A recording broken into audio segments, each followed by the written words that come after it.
Welcome to my YouTube channel.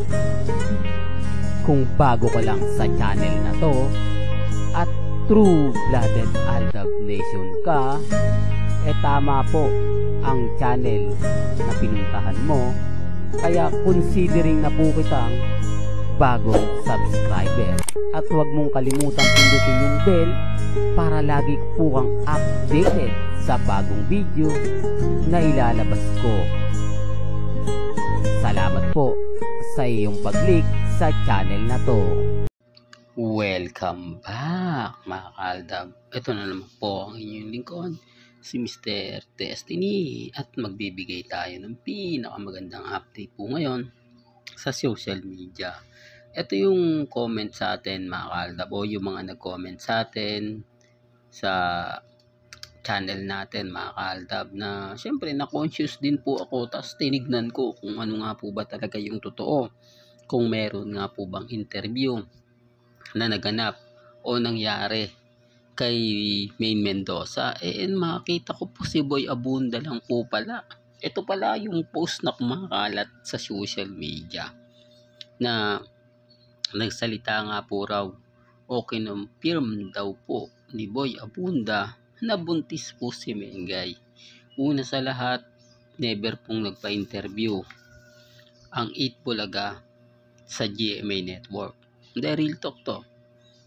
Hindi po nagpa-interview si Mengay kay Boy Abunda. At si Boy Abunda po, never pong in-interviewan ng TVJ.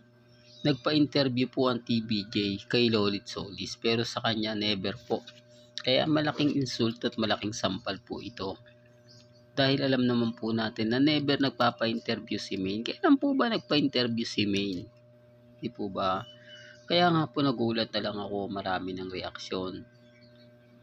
Marami na akong komento na nakita na pinagpepestahan.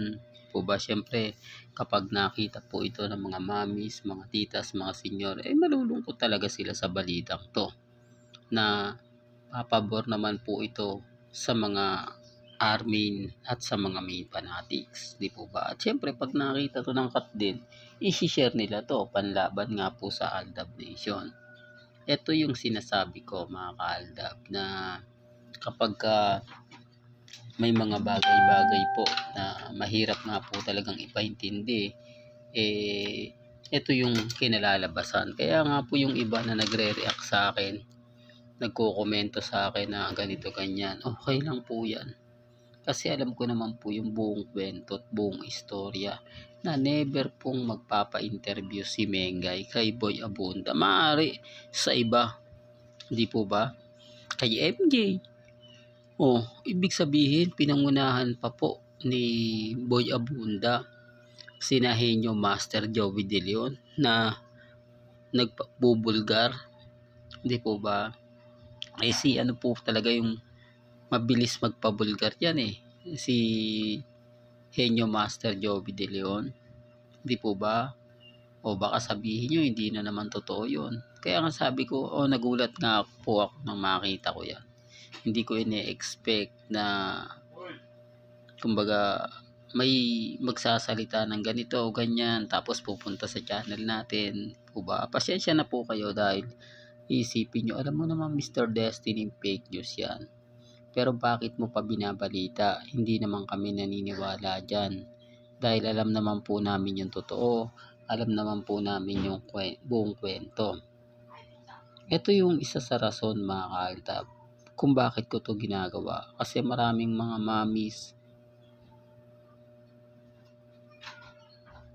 titas ang gusto rin pong malaman para aware na rin po sila, para alam po din nila, di po ba, na ang pagkakaiba nga po ng nagbibigay ng update, lalo na nga po si Mr. Destiny, kapag may mga ganito tayong post, halimbawang ako nag-post na Mengay at Alden ganito ganyan, sasabihin agad-agad nila, naku, fake news yan, walang katotohanan yan po ba? Pero nakikita nyo naman po yung mga ina-update natin na tumutugma po yung post ni Maine at post ni Alden. yung pagkawala ni Mama Ten, yung pagbabalik ni Mama Ten, yung pagpapakita ni Mengay sa Itbulaga. May mga point to, mga bagay-bagay mga kaaldab na mahirap ipaintindi, mahirap ipaliwanag. Lalo na nga po kapag ang pinag-uusapan natin sila Mengay at si Alden. Po ba? Bagamat may issue na keso ganito, keso ganon, di po ba? Hindi, real talk. Kaya nga po ako, sabi ko nga po sa inyo, ako nalulungkot po ako kapag may nababalitaan tayong hindi maganda, hindi kaaya-aya. Kasi ang una nilang iniisip, ang una nilang sasabihin na keso ganito, keso ganon, po ba? Kaya doon sa mga taong bitter po sa channel natin, sa mga taong inis na inis sa channel natin, wala pong problema. Di po ba? Ang importante lang naman po, kung ano yung nakikita ninyo, kung ano yung sa palagay po ninyong tama, okay lang po yan. Po ba? Ang importante lang naman mga kaaldab, maging, di po ba, updated kayo.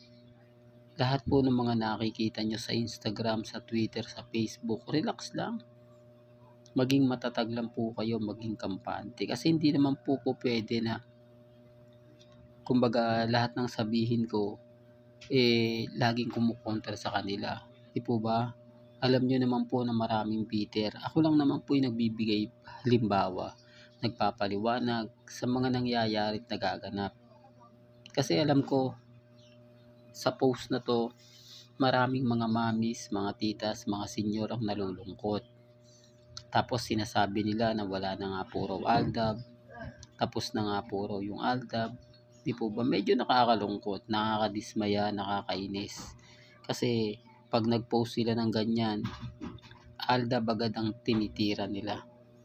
Di po ba? Hindi naman ba pwede mag-post na lang sila na wala nang babanggiting Aldab? Pero okay lang yan. Hindi tayo namimilit. Po ba? May kanya-kanya tayong opinyon. May kanya-kanya tayong pananaw. Sa mga mamis, sa mga titas na hindi po natutuwa, nagagalit, okay lang po yan. Karapatan po ninyo yan. Dahil sabi ko nga po sa inyo, sino ba naman kasi hindi iinit ang ulo? Di po ba kapag nakita mo yung mga ganito? Pero kaya na sinabi ko, fake news lang po yan. Huwag po kayong basta-basta maniniwala. Sa mga baguhan pa lang po sa channel natin na Aldab, na hanggang ngayon nag-iisip pa kung susuporta pa po ba sila sa Aldab o hindi na, maging matatag lang po kayo, maging kampante. Di po ba?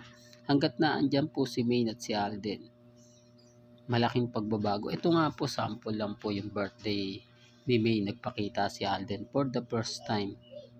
Di po ba? Anong senyales yun? Anong ibig ipahiwatig ni Alden? At bakit nga po may private meeting sina Henyo Master Joe, sina Bossing Big Soto, sina Maine at si Alden Richards at ang ilang digit Dabercat? Siyempre gagawa po sila ng pelikula. O ba, kaya antayin na lang po natin. Sabi ko nga po sa inyo, ako kapag may nakikita akong mga hindi maganda at hindi kaya, nakakalungkot, nakakadismaya. Pero okay lang yan, tanggap lang naman po natin na marami pa rin pong kalaban at marami pa rin pong bitter pagdating po sa Aldab Nation. Di po ba? Kahit sabihin nila na kung ganito ganyan, okay lang po yan.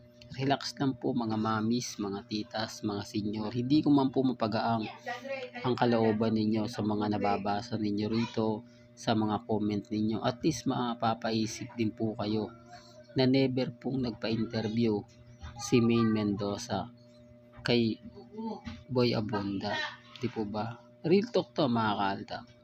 Well, hanggang dito na lang po ang ating latest updates. Kaya kung gusto nyo pa po ng pinaka-latest at sariwang update, abay tumutok lang po kayo dito po sa channel ni Mr. Destiny para updated po kayo sa mga bago at sa mga latest na i-upload po natin maya-maya lang. Kaya kung bago ka lang sa channel na to at isa kang true-blooded Aldab Nation na nagmamahal kila Mengay at Isoy, tama po ang channel na pinuntahan mo, kaya consider na po kitang bagong subscriber. At huwag mong kalimutang i-share ang mga video po natin sa mga mami, sa mga titas, at sa mga senior. Hanggang sa muli, salamat po sa panonood at pakikinig.